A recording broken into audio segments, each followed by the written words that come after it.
My guest today generates water out of thin air. His name is Shannon Lemanski, and he's founded a company called Aqua Ubique. And literally, their product generates water out of the air. It's a water cooler that you don't put water in. It makes it. It's amazing. The product is super cool, but Shannon is a remarkable founder and human in his own right. He's an Army veteran and has transferred all of his skills and the need that he saw working and operating in the Army to his business, Aqua Ubique. This episode is just wild, and there are so many gold nuggets that you could just pull out, like in nearly every sentence that Shannon says. So just strap in, pay attention, and enjoy the ride. Take it away. Shannon, thank you so much for joining me in the virtual studio. It's an honor to have you here, mate. Appreciate it. Next time I'm down visiting the parents, I have to come up to Bendigo and you can get me a beer. Yes, done. Lock it in. Yep.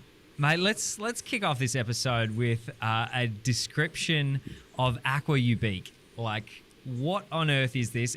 I will have set the expectation up in the intro already for what this thing does, but tell me, unpack the story and what Aqua Ubique actually is. Okay, so I'll go through what we do first before we go into why we do it. So what we do, quite simply, is we turn thin air into drinking water. Crazy. That's just crazy.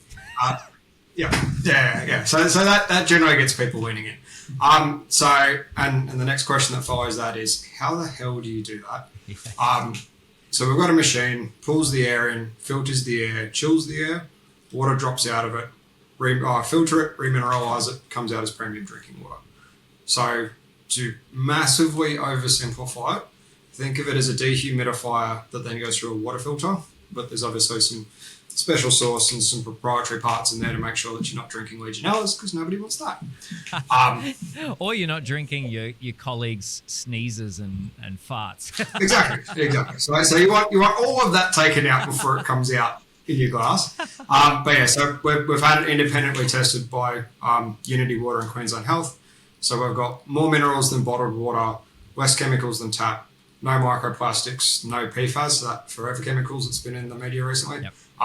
It's legitimately the best drinking water that you can get. So it's a water cooler that you bring into any space, and we'll get into that in a second, but you don't put the bottle on the top. Like it generates the water.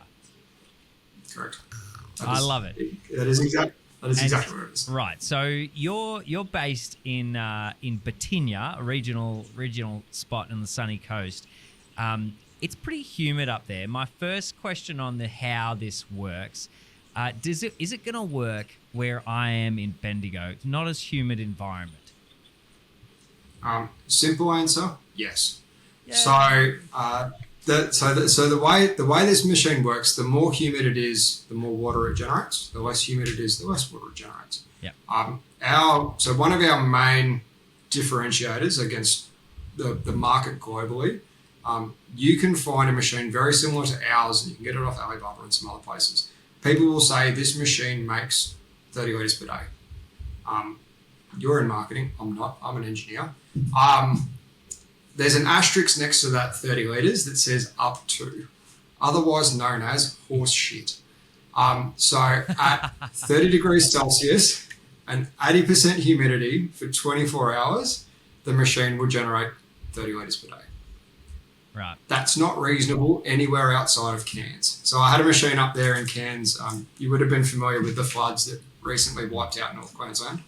I had a machine that was pumping out over a litre an hour up there. It was disgustingly humid. It was disgustingly hot. You could just about breathe in the water. So of course it's pumping out a lot of water. Down in your area, Bendigo, familiar with that. I grew up down in Melbourne and spent a lot of time on a farm up in Bright when I was a kid. Hot, dry, and if it's not hot and dry, it's cold. These machines hate cold. Air, when it's cold, can't hold as much water, so the rate goes down. That said, even in Bendigo or Hobart, you'll still have an air-conditioned office. So looking at whether it's an air-conditioned office in Cairns or Hobart or Perth, 24 degrees Celsius, anywhere between 40 and 60 degrees, 40 and 60% humidity. That's WHS law. You have to have it in there. Those conditions, this machine will generate at least 10 litres per day. So roundabout answer, yes. As long as if you have an office water cooler and unless you're changing the bottle over every single day, this machine will keep up. Wow. Now that is pretty phenomenal. It's this machine. I'm assuming it doesn't have to be plumbed in, and you don't have to put bottles on the top. It's a standalone operator that will give you your office or your environment. What are some of the use cases you've seen or you're deploying this out into the world for? You mentioned disaster, like that's perfect, right? So there's the water around isn't safe because there's been massive flooding and contamination everywhere, whatever. One of your machines goes in there and it's safe drinking water from this machine. What are some other use cases or industries or customer bases that you've tapped into or you're hoping to tap into? Perfect. So the why of why we do this. So you'd be aware of the UN Sustainability Goals, Goal 6 specifically, safe water for all. And you'll see in the pictures of Africa and Papua New Guinea, and like my origin story goes back to when I was in the army and in Papua New Guinea. It just took me 2 years after I set up the company to work out that's what my why was, and we can cover that later. But so SDG 6, clean drinking water for all. How many Australians right now do you reckon don't have access to safe drinking water? And I'm not saying chloride or fluoride or anything like little bits of metals in that. Yeah, because those conspiracy theories always pop up. Yeah. I'm talking uranium, arsenic, E. coli, water that you would boil before you give to a dog. Wow. Look, I have the inside track because I've looked at your website and I know what it is, and my mind was blown. But generally, before I thought that, I thought, man, most people in Australia would have access to clean drinking water. I would say less than 1%, maybe 0.5% of people in Australia. Yeah, so that's what I thought when I started digging into this. And the numbers that's on my website, and for all your listeners, it's over 2 million. Over 8% of Australia's population, the water that comes out of their tap, if water comes out of their tap, and that is a massive if, it's undrinkable. Wow. The closest community to me is Cherbourg, so it's an Aboriginal community 3 hours north of Brisbane.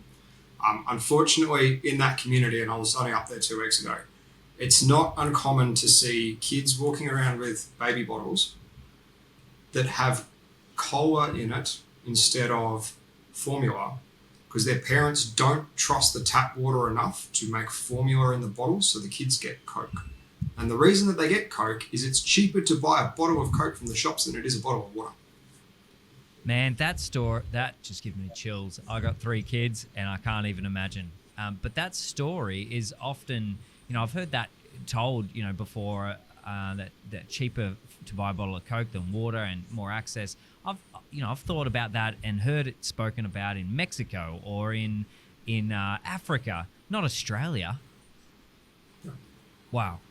Yeah, so if you go any more than 90 minutes off the east coast, and the problem is as far north as Bamaga, so it's right up at the tip of Cape York, and it comes down into Victoria as well. It's just more prevalent through New South Wales, Queensland, down through the middle of NT and the top of SA.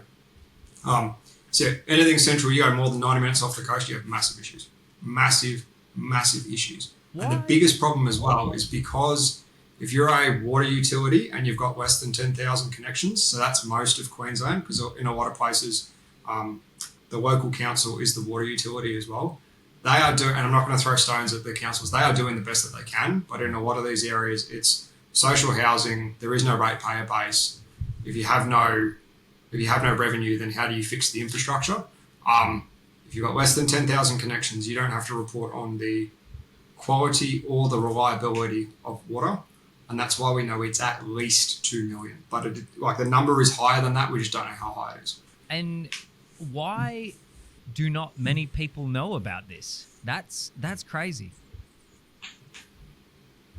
Because you can turn on the tap, so therefore you don't care. And this is the paradigm with this technology. The technology that I'm playing with is not new. I can't claim to have invented it. Some of you listeners may have seen there was a pitch on Dragon's Dens, the UK Shark Tank, a couple of years ago. Here's the thing, buy the thing will change your life, do the water test. Isn't this incredible? Cool, I don't care. If I can turn on the tap, I do not give a shit. And this was the paradigm that I came up against, that the people that need the tech can't afford it, and the people that can afford it don't necessarily need it. So how do I twist that such that the people that can afford it want to stick their hand in their pocket, and not just because it's a green tax or it's making them feel good, like there's actual real commercial reason for them to stick their hand in their pocket, and build the business model such that in so doing, we provide value to that paying customer and we solve the social problem over here as well.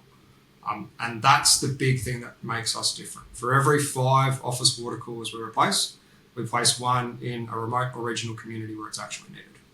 Wow. So the value proposition for our customer, so it's anyone that has an office water cooler that's doing 10 bottles or more. So I'm looking specifically at small businesses and larger corporates. So if you've got those 15 litre barrels and you're doing more than 10 of them per month for your water cooler, 10 bottles, it breaks even.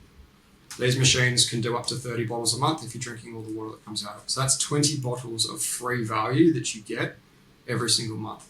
That equates to over $2,000 a year if you're drinking that much water. Wow. So that's cheap. That's cheaper. We've covered the fact that it's healthier. No plastic bottles, so there's carbon reduction. No transport emissions, so you're improving your sustainability. And you're putting water in communities. So that's why it's better for you, better for the environment, building better communities. That sounds like a no-brainer, mate. How have you gone, and have you experienced the uptake and the responsiveness to that value proposition when you're talking to places like local governments, for example, in larger areas that it's like honestly no-brainer? How do they go? So generally when I go, we make water from air, people go, you do what? Yeah.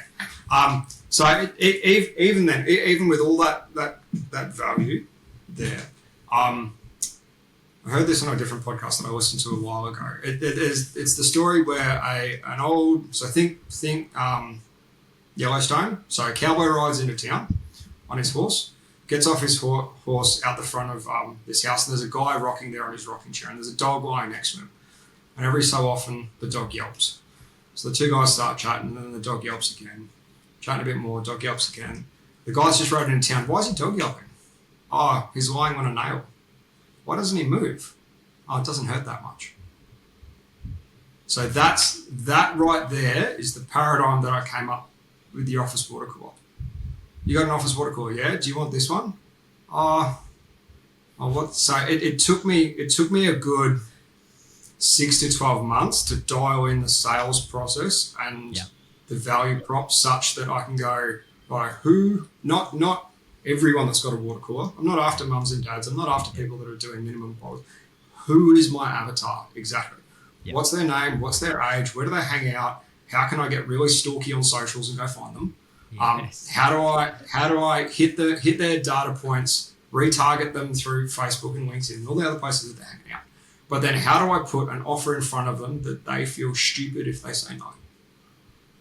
And have you nailed it? So it sounds like, mate, if I was in the market for a water cooler, I'm standing here going, where do I sign? Correct. Just send the thing to me. Yeah, correct. So if you're my avatar, I go, do you want to try a water cooler for 2 weeks for free? You're a genius, mate. This is great. I'm getting so excited about this. My business brain on like, how do I help you amplify your impact is just like going overdrive. But this is super cool. What I want to do now is though, let's rewind before we geek out too much on the mechanics of the business and go further into the marketing and the potential of this. How did you even get into this? Why did you start this business? Because startups make a lot of money and therefore you can work for yourself and go hang out down the beach, right? Yeah, no, that's pretty much for everyone listening. I'm wildly shaking my head.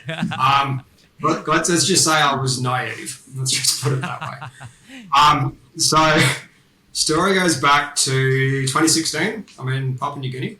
At this stage, I'm a lieutenant, so I'm about 6 years into my army career, and I'm supporting about 100 soldiers over there. So this job happens every 12 months. We rebuild schools and hospitals and roads and other bits and pieces. So I'm responsible for keeping 100 dudes alive in a country that, like, the locals want us there, but the country itself and the mosquitoes and the malaria and everything else, maybe not so much. The tap water wasn't drinkable, so it means we needed to get in bottled water. 100 soldiers, that's a hell of a lot of plastic bottles. Crush the bottles, take them down the tip, because I'm the garbo as well. There is no garbage service.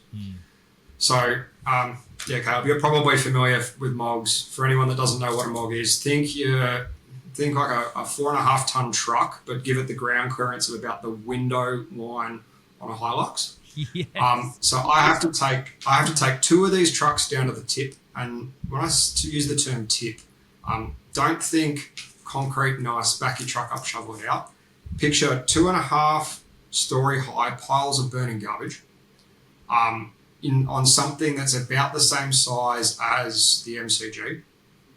And the mud is deep enough that the reason that I have to take 2 trucks is because I need one as an anchor point to pull the other one out if it gets bogged.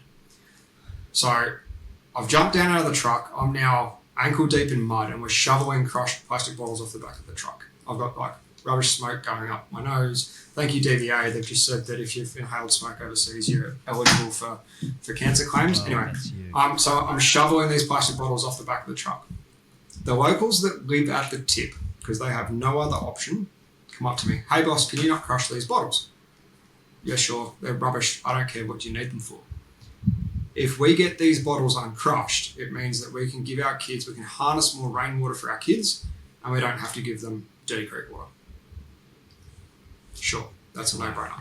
Yeah. Go back and tell the contingent now, and you'll appreciate this. So the new subby rocks back into camp, having told the boys for the last 3 weeks to crush the bottles, crush the bottles, crush the bottles. Hey, boys, ignore everything that I've said. Give me the bottles uncrushed. So we do this rubbish run a couple more times. We're taking down now uncrushed bottles to the tip. But because this job happens every 12 months, you get the last 2 pallets of drinking water and you throw them in the shipping containers. So it means the next year when we come back, if we can't get the water contract stood up in time, at least we've got something to get going. Yep. So the 2 pallets from the year prior have now expired, quotation marks. I still don't understand how water expires in a plastic bottle, but sure, number on the side says no. So I'm now throwing out 2 pallets of still shrink-wrapped, unopened, 1.5 litre bottles at the tip. The locals think we're absolutely nuts. They won't touch it. They're like, nah, if these guys in uniform are throwing out this water off the back of an army truck, there must be something wrong with it. Yeah, it must be poisoned or plastic. There must be something wrong with it. Bit of a language barrier because my talk listen wasn't that good. Crack a bottle, drink it in front of them. Guys, there is nothing wrong with this. It's just number says no. So they think we're absolutely nuts. Wow. But wait, it gets worse. So I get back to Townsville at the end of this job and I'm talking to some of the senior soldiers kicking around the 3rd Brigade. Oh, yeah. When we were in Timor as part of Interfed, the same thing happened. So we're up on the border at Batagate. A pallet of water would come through the UN, through the forward operating base. A letter would come through a couple of days later. No, that pallet's expired. You have to get rid of it. The OC at the time, no, we can't leave that pallet out the back of the barracks and let it grow legs and run away to the local populace that don't have safe drinking water because that's too high risk. So with a locally employed workforce, we have to slash the bottles and then burn the plastic because we don't have a rubbish service. Oh. Hearts and minds killing it. You've got LECs actually destroying the thing that they would really be able to use. Yeah, so you've got water running down the gutter in a forward operating base and the plastic bottle's getting thrown on a fire and burnt because it's too high risk to give the bottled water to the local populace because it's expired. Oh man, that's painful to hear. Yeah, so I come across the technology that I'm now working with on a Mark Boris podcast of all things. And at this stage, I'm a jaded 5th-year captain in the process of getting out.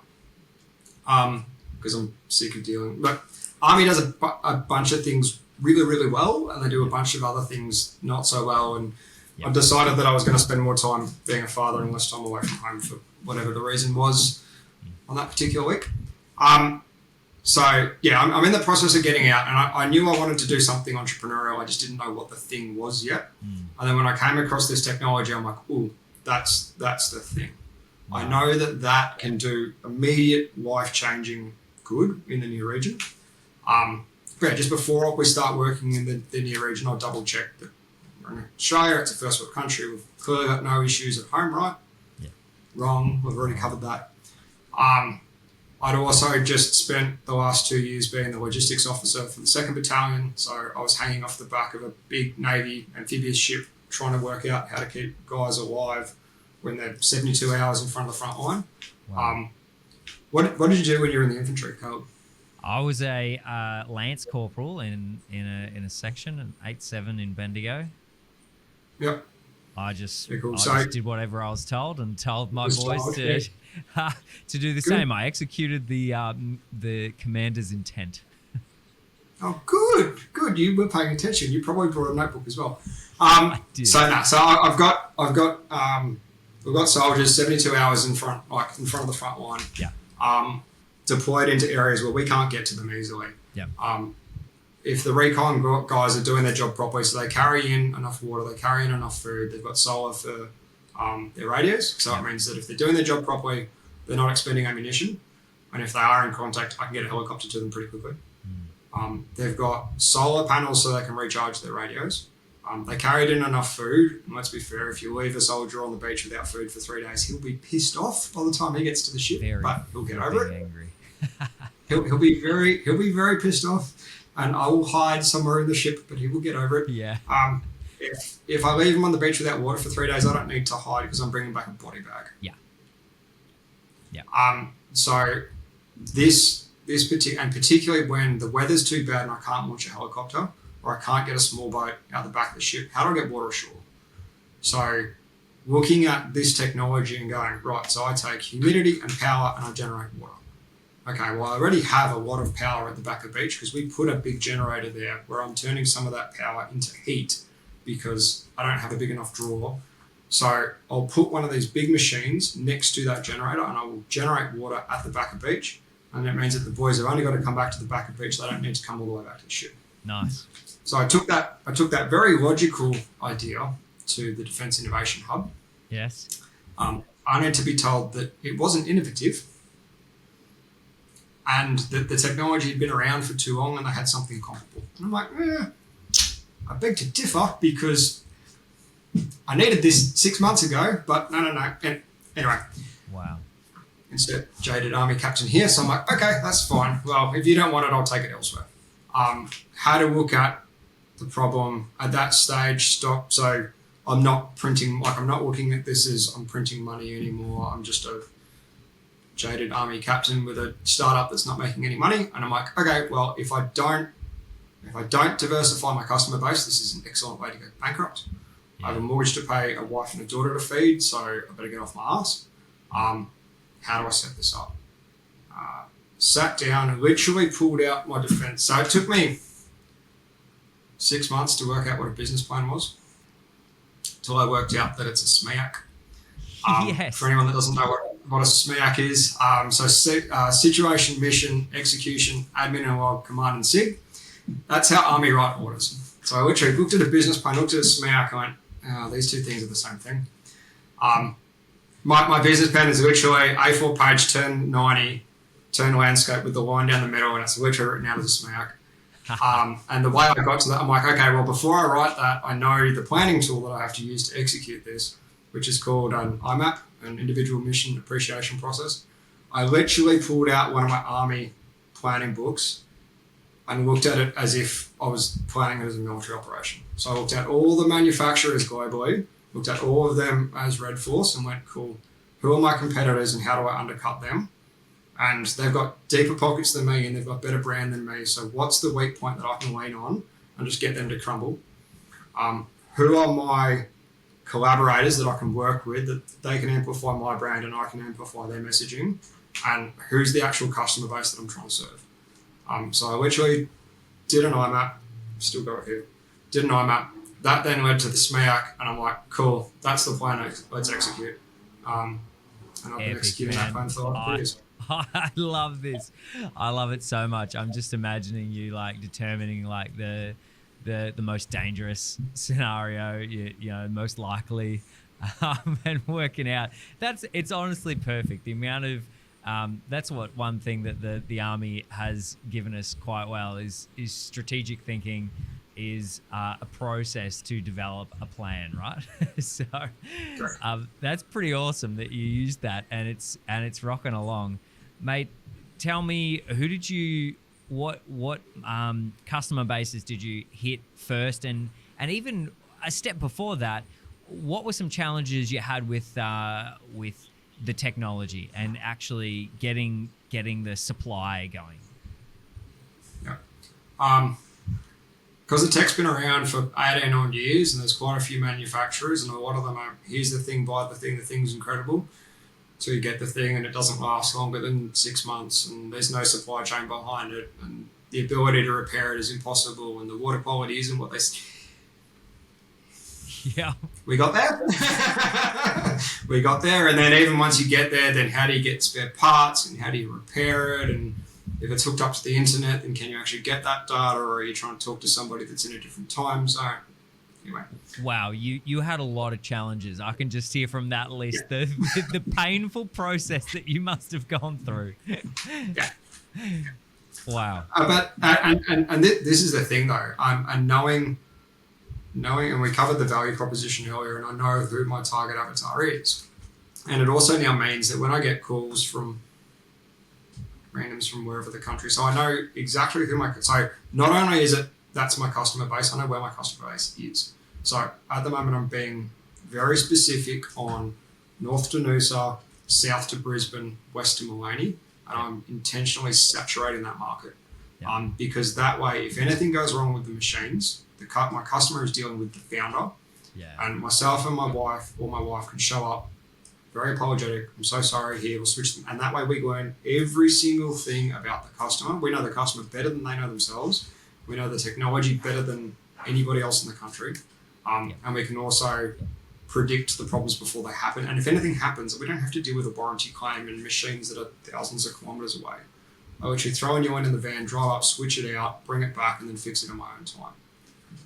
Which also then means that when I get people reaching out going, can we buy one of your things? I'm like, sure, $7,500. Oh, but we can get it on Alibaba for $3,000. Okay, sure, not a problem. If you don't think that the 2 years that I have spent working out how to keep this shit running is worth it, knock yourself out. Yeah. Yep. Totally. And so that's a genius starting place, right? And you said how many years in are you on in this journey, mate? 16 June this year. The company will have been incorporated 2 years.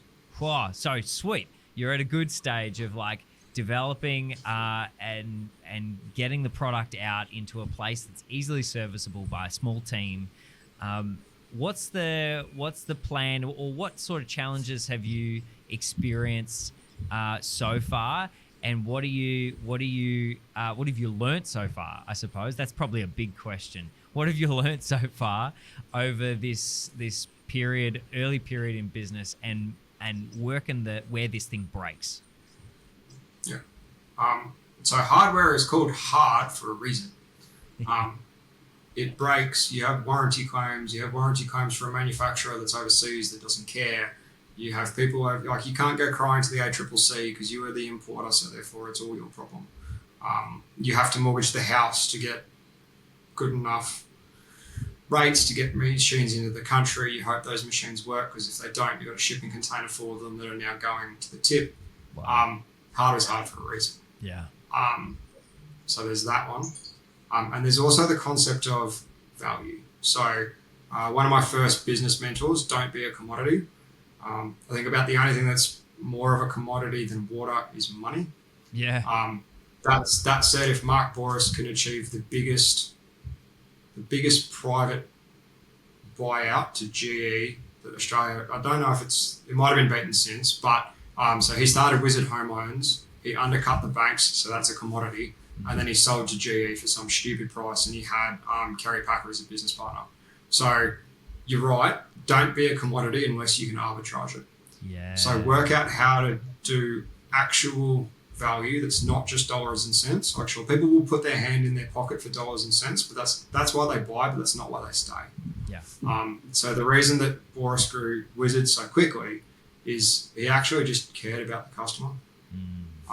Why a lot of our customers come across is one of our biggest competitors, which is a big multinational, or it's owned by a big multinational. Their net promoter score, so their NPS, is terrible. And that's why I'm intentionally keeping the service area right now really, really tight, because that way, if something goes wrong, it's not, you get put on hold and you go into some email inbox and you're some ticket somewhere. You have my mobile number. You call me direct, and then I drop everything and I fix the problem. Yeah, I love that. I love that. So that's the actual value. Like, work out. This is what one of my other business mentors told me. Nobody gives a. Am I allowed to swear? Yeah. Yes. Permission given. Cool.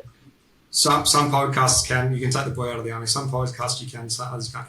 I don't give a shit about your features. I don't give a fuck about your product.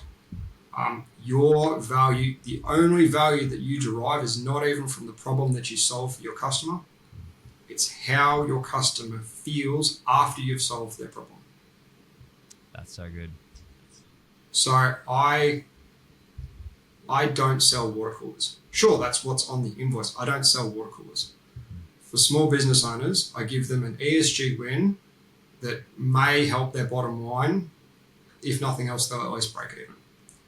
For big corp, because for every 5 water coolers I replace, a small business owner knows that they're helping get water into community.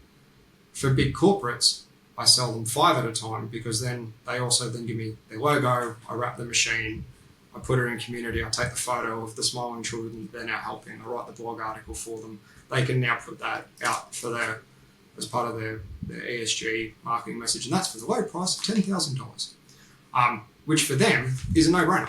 Yeah. Because they already had water coolers anyway, so I'm saving them money and I'm giving them an ESG win.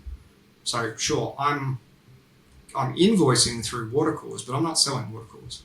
I'm the feeling that my customer is after. That's what I'm actually selling, and that's why I can charge twice the price of my competitor, and why my competitor's running around like a headless chook going, how have you been around for 12 months less than me and you've sold more in a month than I have in 12? I'm like, because you were trying to sell the thing.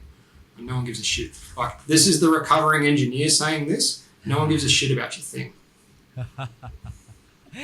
Mate, you take that advice to the bank. For any product, honestly, nobody gives a shit about your thing. That is so true. And the fact that you've been able to nail that will be testament to, as you said, like your continued existence, and the fact that you're able to sell and above market price and still get customers. That's freaking genius. So just for anyone who isn't in this space, or if they're one of your potential clients, they will know exactly what we're talking about, but many will not be.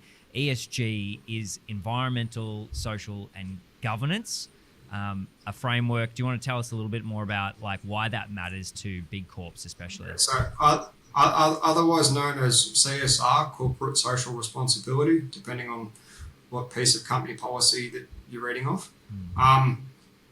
And I'm allowed to say this because I'm now a accredited social enterprise through the Queensland Social Enterprise Council. You see a lot of stuff in the media about greenwashing, or recently it's black cladding, so claiming stuff for First Nations and putting logos on stuff, and we do this, which it's all crap. Even when it comes to ESG, here, buy this water bottle that costs twice the price of the other one because you're helping put water in Africa. I'm sorry, in the middle of a cost of living crisis, if you are not providing more value at a cheaper price than your competitors or the alternative, people will want to help and they just can't afford it. Yeah. The reason why you don't donate all of your money to charity is because of the fact that you need to pay your mortgage and put food on the table. Like, people want to do it, yeah. But when inflation's going up and wage prices aren't keeping up with it, you just can't afford it. So there's the paradigm of being a lolly, a vitamin, or a painkiller when you're setting up your business. Lollies are really good, but people know it's not good for them. Vitamins, you take it when you can, but you'll stop going to Chemist Warehouse even if they're the cheapest prices. You'll stop going to Chemist Warehouse as soon as someone in the family loses the job. If you've got a headache, you're reaching for a Panadol. And if you can't afford a Panadol, you're getting whatever the Coles or Woolies brand of paracetamol is because you have a headache. Yeah. So you need to position your product like that. So what I see the issue with a lot of ESG, CSR, call it what you will, people position it as a vitamin or a lolly. And you particularly see what's happening over in the United States at the moment where environmental this and left and woke, and I swing left and right. I'm probably center right just maybe. Depends how we're defining it on any particular day. My product is good for the environment. It's more healthy. It's doing social work. And I also don't care. Because my customer, that makes them feel very lovely. But unless they can actually, people buy emotionally and they justify logically. Yeah. So if you can't get them to feel those things and then go, oh, and it's saving me money as well, they've got their credit card out. Oh, it's lovely and it's costing me 125 times the price. Good luck getting that past the accountant. Yeah. So that's why I dislike a lot of the ESG space where here's the thing, buy the thing because it's doing good for the planet and you're paying this green tax. No, that's not commercially viable. Work out how to do the stuff that is good for planet, good for people, and saves your customer money. Because that's when people, like, I don't care whether you're a leftist or a hard-nosed capitalist. If you're a leftist and I save you money, you'll post about me on socials and I'll get you cash. If you're a hard-nosed capitalist, you might not post about me on socials, but I'm going to get you cash anyway, which therefore means that I can still do the stuff that I wanted to do in the first place. Mate, I love it. How have you positioned your product as the Panadol, the paracetamol? What was that process like for you of working out, and what are the details of your offering that mean it is the no-brainer? It is the cost-effective but doing the thing. Get really, really niche on your customer. Really niche on your customer. So I'm not talking they have a water cooler. I'm talking it's a small to medium business with a team of 5 or more, an office water cooler. They're doing 10 bottles or more a month. Like that level of detail. And they're between Noosa and Brisbane, Western Miami, which means I can hit them in 90 minutes. Get that specific because that means I can then get onto Facebook groups and work out where they are. I can go to Caloundra Chamber coffee events and I can do all that. I've done everything that I've done so far with zero marketing spend. Sorry, marketing department. I don't like marketing because unless you know what your numbers are, unless you know your LTV to CAC, so lifetime value, customer acquisition cost, unless you know what that is, and you can walk into your marketing agency and go, I know how much I can afford to spend to acquire someone, you go do it at that price, and if you beat that price, then you can keep anything else. So I know what my CAC is. If you spend 3/4 of the CAC, you can have the rest. I don't care because I know I can run that profitably. Yep. Do you know how many marketing agencies that I can get to sign up to that? None. 0. Do you know why? Because they actually need to put their money where their mouth is. I'll give you ultimate upside, but you also need to take the risk. Yeah. And this is what to get your customer to open the wallet. Sabri Subri, for anyone that watched first season of Shark Tank Australia, one, never pitch like that. It's made for TV, it's crap. That's not how investment works. But he's got a book, Sell Like Crazy. And as part of that, it's if the offer doesn't keep the founder up at night, it's not good enough. So if you hit my website, you can get a water cooler, you can have it for 12 months, and I'll give you a better than 90-day money-back guarantee, which means that you can take that for 90 days. If at any point during that 90 days, you give me a call and say, Shannon, I don't want it, I will refund every dollar and pay you $100 on top of that for wasting your time. How many of those refunds have I had to hand out? 0. None. What did that do to my conversion? Sent it through the roof. Yep. Yeah. It's an offer. It is an offer. You mentioned it before, and we've talked about it on this podcast a bit. It's an offer that you would feel stupid saying no to. Yeah, and so if your listeners, like I'm an army officer that, well, I don't eat crayons because I'm not an infantry soldier. I'm not an infantry officer. That's okay. I'll stop taking jabs now. I've learned all of this in the life. I knew nothing about business walking out of army. I thought I knew everything. I thought the product made the company. It's got nothing to do with the product. I've learned all of this in the last 2 years. Mate, that was going to be my next question. You're 2 years into this journey, and you are talking like a seasoned product startup founder. How is that? How have you done that? Two books and one video that all of your audience needs to go listen to and read. The video, jump onto YouTube. How to Turn Trash into Cash by Alex Hormozi. Go and invest, not spend. Go and invest the 34 minutes and learn how to do a business from zero. Which means that at first, park your ego. You suck. I don't care what your background is. You suck. Do it for free. And if your ego can't take the hit that you can't do it for free, then go back to whatever your corporate job was because you're not cut out to be a founder. Go watch How to Turn Trash into Cash. Go invest the 34 minutes, watch that video. And then once you do that and go, that makes sense, then go get his 2 books. So one is $100 million offers. The other one is $100 million leads. That will teach you how to build an offer like the one that I've got. So he calls it a slam dunk offer, where your customer feels stupid to say no. Yep. And the other one is $100 million leads as to how to position that offer such that you give Meta and Google $0 ad spend until you're ready for that. And you go find affiliates and everybody else that's in the network that can get you all of the customers, and how you can pre-sell water coolers that are sitting on a ship because I had a cyclone divert the ship and I should have had them 3 weeks ago, but they're still on a ship and I've already pre-sold them and I've got the cash in bank to go buy new ones. Literally, my problem at the moment is I can't get these machines into the country quick enough because I'm selling them too fast.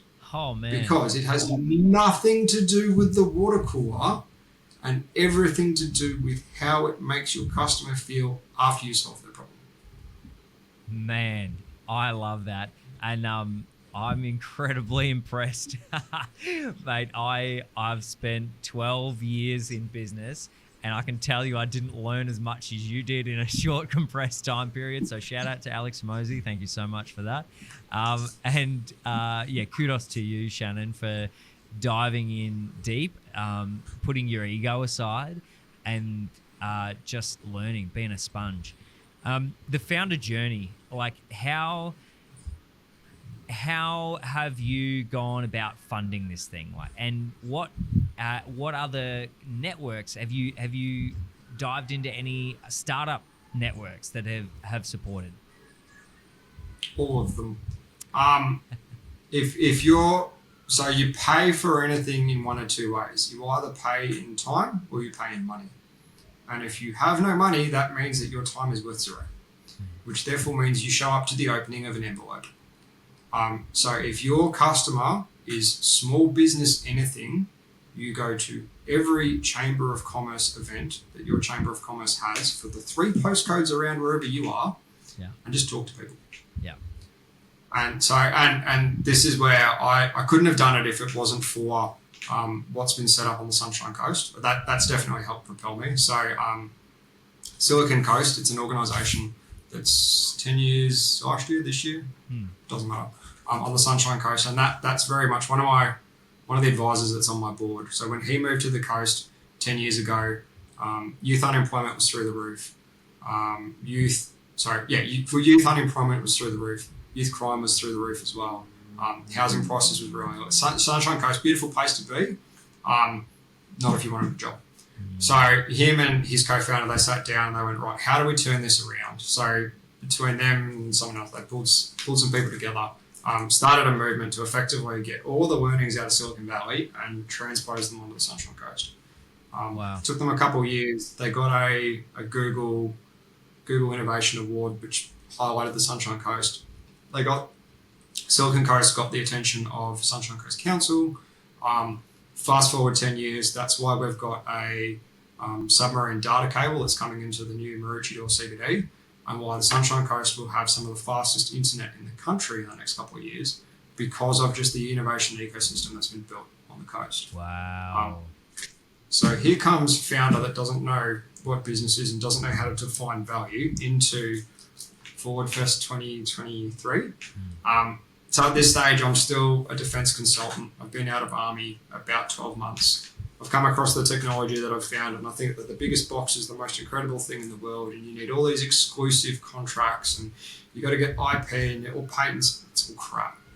Like, I cannot emphasize enough, I do not care what your thing is.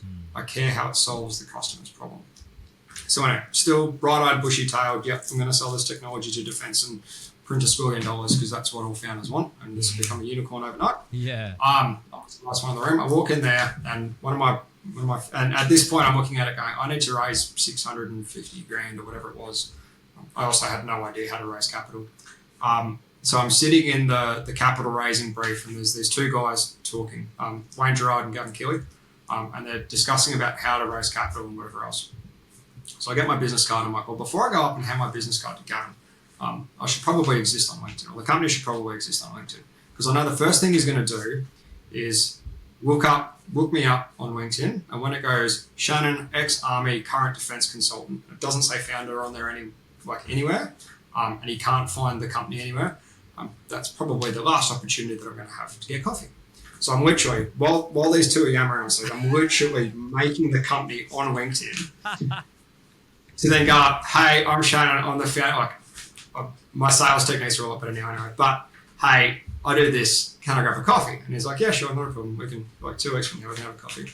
And that's where he really got me to dig into why are you doing this? Oh, because I'm defence and this features products. And he's like, cool story, what about that? And why and why and why and why? And we finally got back to the I'm breathing and smoking the tip in P&G. And I'm like, and that thing had happened like close to 10 years before, and I hadn't completely forgotten about it. But that's what my actual why was that was driving me. Wow. Yeah, so there was that question, how do I get here? So that was Forward 23. That's where the company was born. Forward 24, so Forward Fest last year, that's where we launched the product. So in 12 months, I went from not having product to having product in country. Wow. Launched it, so that was August last year, I launched the product. Launched in August with 12 machines, sold out by December. Couldn't get the banks to talk to me, so invested 16 grand of my own capital to get the next batch of machines. Those aren't here yet, and I've already pre-sold all of them.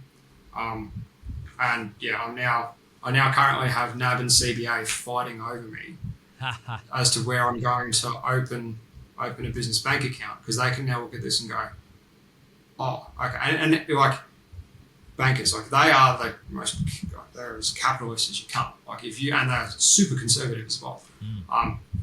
Do you have more than 5 grand ARR? Can we have the house? No, you can't equipment finance anything that's under 5 grand. Like very much like, here's the thing. And I've just gone, right, so this is what it is. This is what my margins are. This is what the model is that sits under it. And they're going, oh. And I'm like, cool. So NAB, you currently have the house because it's under a defence arrangement. CBA, you don't have the house, but you have to beat that defence arrangement because you can see all these other ESG wins that you want your scope 3 emissions and whatever else. So you beat that rate and I'll bring the house across. If you don't beat that rate, I'll stay with NAB. I don't mind which of you two do that, but I'm making a decision by the end of next week. It's up to you. That's a great position to be in. I love that. And this is the thing. The reason that they're fighting over me, what's the problem that I solve for them? They both have massive scope 3 emission targets that they've got to reduce in the next 2 years. And they've looked at this and gone, oh shit, this is the way we do it. And this is the thing. They can black cloud it as much as they want, and they can put whatever they want in their annual report. I don't care. Yeah. Because I'm actually working with, and even when I'm getting into communities, the white non-Indigenous army officer is not riding into town being like, hear ye, here is the solution. Because that is the wrong way to do it. Yeah. Particularly in these communities, they move at the speed of trust.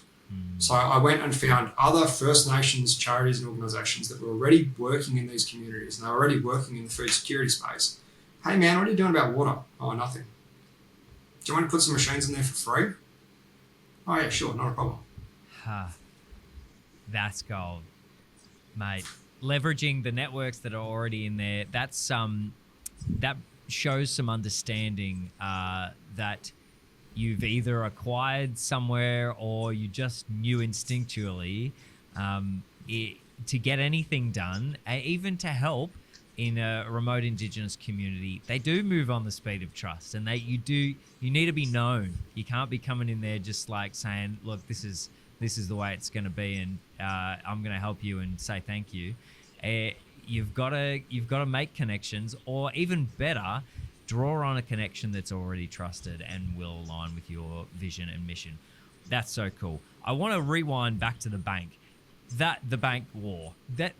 Dude, that's like the coolest thing ever, because they can both, whoever it is, whichever one it is, they will fund they'll be more than happy to store your money, but they will more than definitely get on board as one of your biggest customers, most likely, right? They have the ESG need. They have the social responsibility need. It's like a perfect win-win, and you're in the position of power, because they need you more than you need them.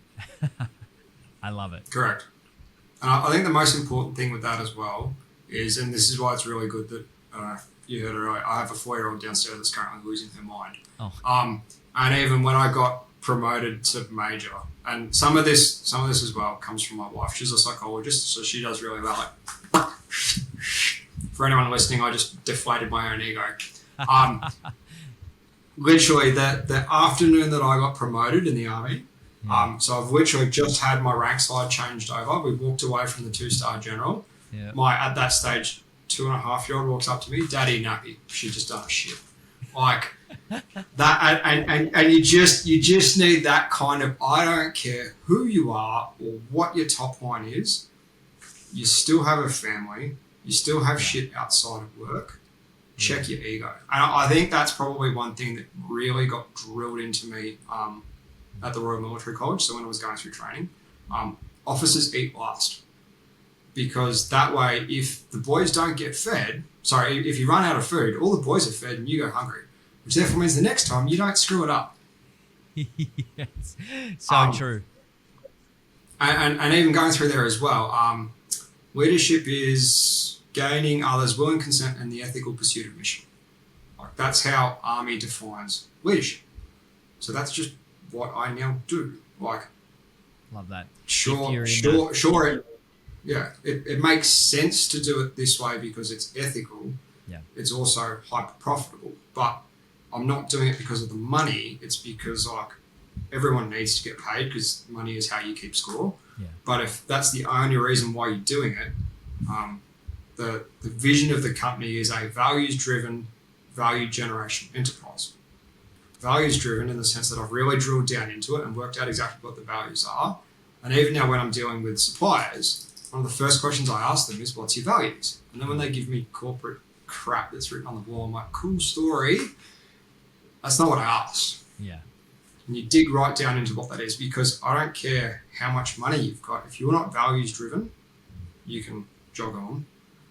Values generation enterprise, it needs to cleaner, greener, healthier, cheaper for the customer.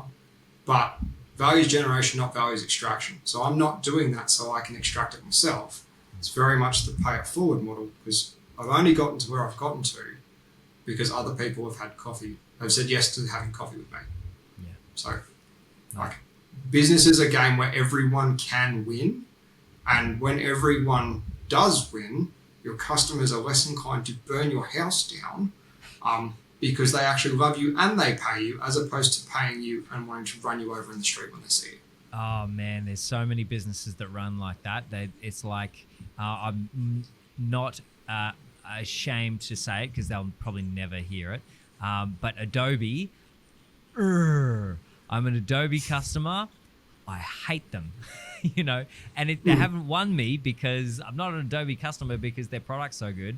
They've just strong-armed the market so that I kind of, I feel not obligated. I feel controlled, and when I have a problem, Nobody cares. I can't leave. It's like I'm chained. So I resonate with what you're saying, right? Is in business there is the perfect situation is when the customer loves you and they're paying you as well, and they're more than happy, and that you want to have a conversation when they see you down the street and go, man, I love working with you. The impact you're making to our business and to the world is something I'm proud to contribute to. Amazing. Tell me, you've got you're a little way in now. Tell me about some of the impact stories of actually installing. Have you got any machines in places that are really making a significant impact and enabling safe water where there wasn't?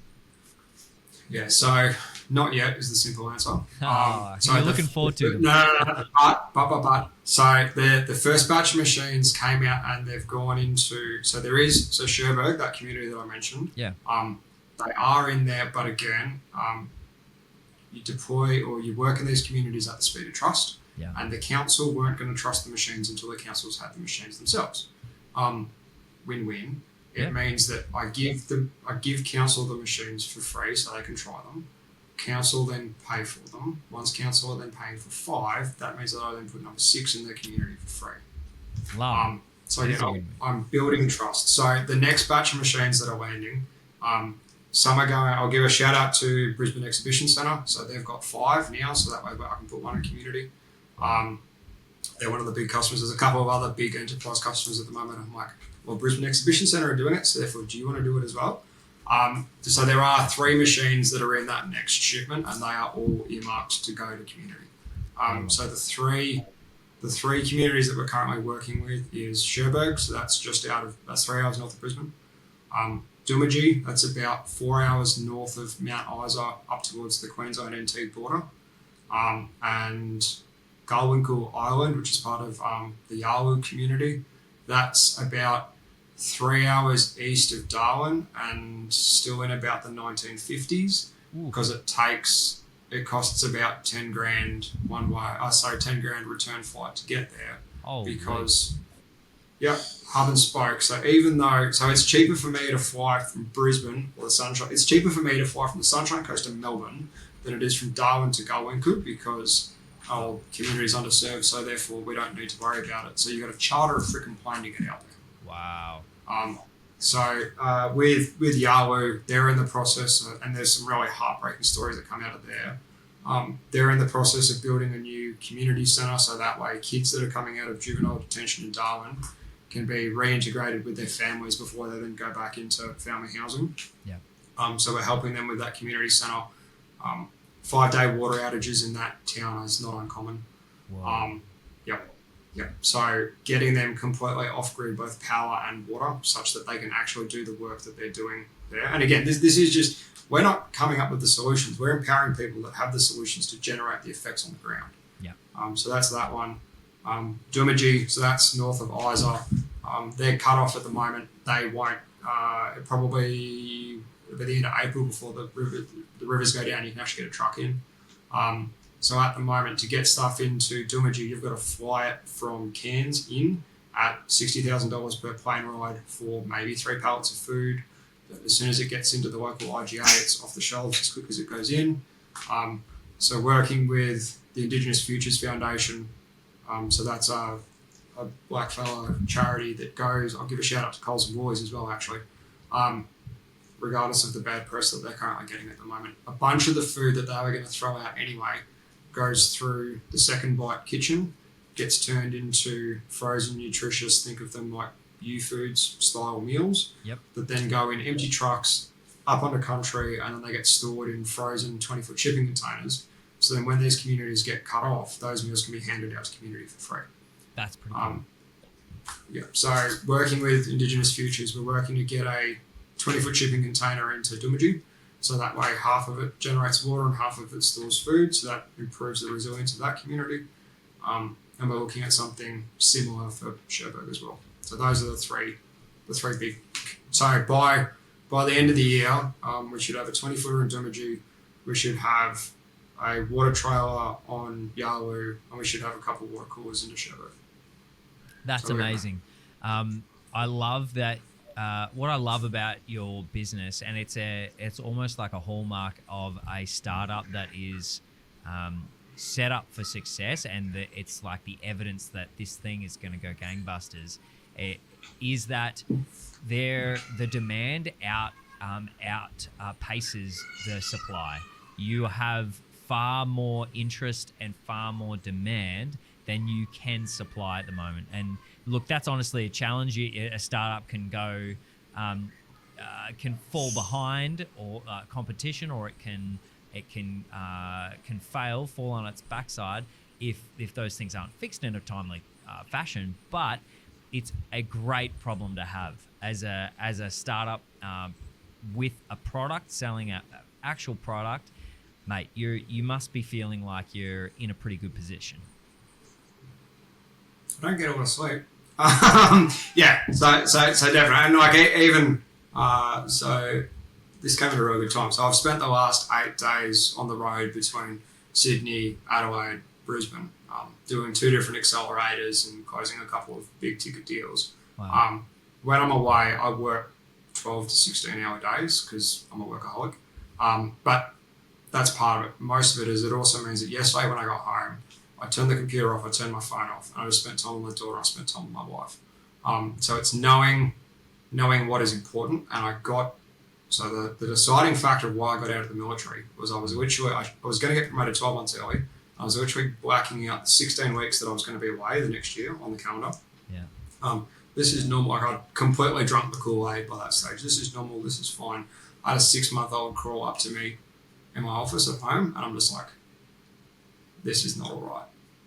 I had a bunch of mates that they were in very similar positions where they'd had young kids. They'd gone away on course for 6 weeks. Their kid was barely crawling. By the time they got home, their kid was running around and telling them off. And I'm like, I'm not missing first steps and first words. We're really fortunate to get Arlo. Chances are we'll probably only have one. I only get one shot at this. Army will always be there, and they will always take me back. She's only going to walk and talk once.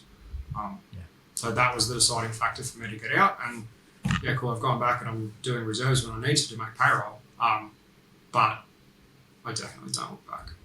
Yeah, mate, that is so good. And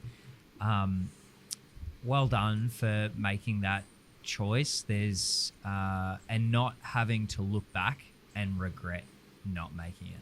I know plenty of guys who are staring down the barrel of a broken family, or looking back at a broken family, or looking just back at a time that they wish they had and that they'd lost.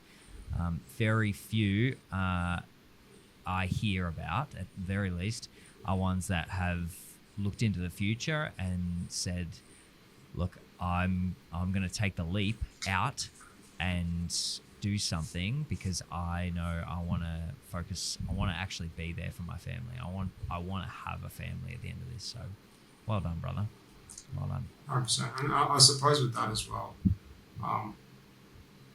choose your hard. Like, being fat is hard. Going to the gym is hard. Like, running a business is hard. Working for a boss that you don't like is hard.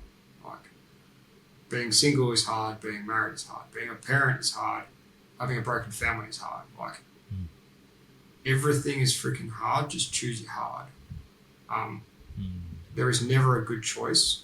Pick the one that you know that you can look back on and go, I'm glad I don't regret that. And just keep that in the back of your mind as well when you're pushing through the shit going, why did I start a startup? This is dumb. Like, why did I start a social enterprise that sells water? Like, yeah. What? But know what your why is. So mine's P&G, but know what your why is. And if you don't know what your why is, remember back to, like, be really deliberate in the decisions that you make, and know why you made that decision. Yeah. That also being said, try something. If it fails, fail fast, learn, and go again. Yeah. Don't persevere through shit if it doesn't make sense. Yeah. But pick your hard and back yourself and send it. It's great advice. No doubt, the Army will have given you some key things. We've talked about a few of them, and I just heard another one being 14, 16-hour days. That could be fairly well a sustained rhythm for quite a long time on exercise or deployment in certain cases. So, you will have got into a pretty good rhythm and capability to understand your capability from that experience, no doubt. Tell me, what's your vision as we round this episode out? You've already given me like the most rockin' tips for startups, so I'm not even going to ask the question unless there's any more that you've got. We can circle back to that. But as we round this episode out, what's your vision for Aqua Ubique? Like, what is where's this thing going? You're 2 years in now. Where's it going in the next 5? So my original vision and mission, and you can use those two, well, you can't use those two terms intertwinably, I've since learned. But if you'd asked me that 12 months ago, it was to end global water insecurity. And you go, that's a freaking big vision. Yeah, I know, because shoot for the moon, if you don't hit it, at least you land on the star. Yeah. But that also being said, keeping it that wishy-washy doesn't give you the metrics that you need to actually execute against. Yeah. So I had a different coach that was like, your vision is awesome, but your mission is shit. Yeah. Define it better. Yeah. So if you get onto the website now, it's to generate 300 million litres of water. 300 million? Yeah, to generate 300 million litres of water per day by 2032. So that is 150 litres of water per Australian that currently doesn't have access to fresh water per day. Wow. So that's the goal by 2032. I love that, and breaking that down, that's a key one that people, even business people that've been around for ages, still scratch their head about. Vision is what you mentioned at the start, but a mission, we know you need to know when you've hit the mission. You need to know when you've achieved the mission, when it is a success, and it's got to have some sort of decisive action where you can say, this is what I'm going to do and this is when I'm going to do it by. So that is an equally huge mission, but you know what your target is and you know your deadline in your timeline. That's rocking. Absolutely. Yeah, and look at it as your vision is your North Star, and you're never going to achieve your vision, because one of our second value is always a little further. So you're never going to achieve your vision, but you know where you're going. Yep. For anyone that has kids and has watched Moana, which is currently on repeat in my house, it's very much the wayfinder with the star like at the horizon, and you sail over the horizon and the star keeps going. So that is your vision. Yep. Your mission, to put my army hat back on, company is to no later than in order to blah. So what are you doing? Why are you doing it? And when are you going to get it done by? Yep. Aqua Ubique is to generate 300 million litres of water per day by 2032 in order to end water insecurity across Australia. Love it. And man, I am on board. I'm sold on this mission. I'm sold on this vision. And like off air, I'm going to be like talking to as many people as I can. I'll be like, let's go, Aqua Ubique, let's go. So I want to just say from the bottom of my heart, thank you so much for the work you're doing to benefit those who can't do that work in our country, and I can't wait to see this scale globally and really impact the water security of the whole world. This is freaking cool, and it's been awesome to have you on this podcast, Shannon. Thank you. Awesome. Thanks, Matt. Appreciate it.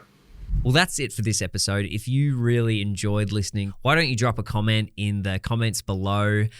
Make sure you like the video and subscribe to the channel so that you get updates on when all of the next ones come out. That really helps grow this little community of people that are diving into regional business and celebrating and learning more from it. So really appreciate your support, and I can't wait to see you in the next one.